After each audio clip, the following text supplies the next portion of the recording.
Chikungunya एक पानी से पैदा होने वाली बीमारी है जो डेंगू और ज़िका वायरस भी मुंतकिल कर सकते हैं। चिकनगुनिया की अलामात आमतौर पर मच्छर के काटने के 2 से 12 दिनों के अंदर शुरू होती है। तेज बुखार के साथ जोड़ों में दर्द होता है जो चंद दिनों से लेकर कई सालों तक रह सकता है। जोड़ों में सूजन, पट्टों में दर्द, सर दर्द, मतली, थकावट और जिल्द पर दाने भी दीगर अलामात में शामिल हैं। आँख, दिल और आसाबी मसाइल के नायाब केसेस भी देखे गए हैं। चिकनगुनिया से बचाव कैसे किया जाए? मच्छर के काटने से बचना ही सबसे बेहतरीन तहफ़्फ़ुज़ है। पानी के बर्तनों को हर हफ्ते खाली करें और उन्हें साफ करें और कूड़े को सही तरीके से ठिकाने लगाएं ताकि मच्छरों की अफजाइश के मौके कम हों। बर्तनों की सतह पर कीड़े मार अद्वियात लगाएं, यानी अंदर और आसपास। ऐसे कपड़े पहनें जो ज्यादा से ज्यादा जिस्म को ढांप सकें।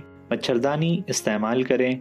खिड़कियां और दरवाजों की जालियां बंद रखें और जिल्द या कपड़ों पर मच्छर भगाने वाली लोशन, DEET वगैरह लगाएं। चिकनगुनिया का इलाज। तिब्बी इलाज में बुखार और जोड़ों के दर्द को दूर करने के लिए एंटीपायरेटिक्स और बेहतरीन दर्दकश अद्वियात का इस्तेमाल शामिल है। ज्यादा से ज्यादा पानी पिएं और आराम करें। इस बीमारी के लिए कोई मखसूस एंटीवायरल दवा नहीं है। दर्द कम करने और बुखार को कम करने के लिए पैरासीटामोल या एसिटामिनोफेन का मशवरा दिया जाता है जब तक कि डेंगू इन्फेक्शन की तस्दीक न हो जाए।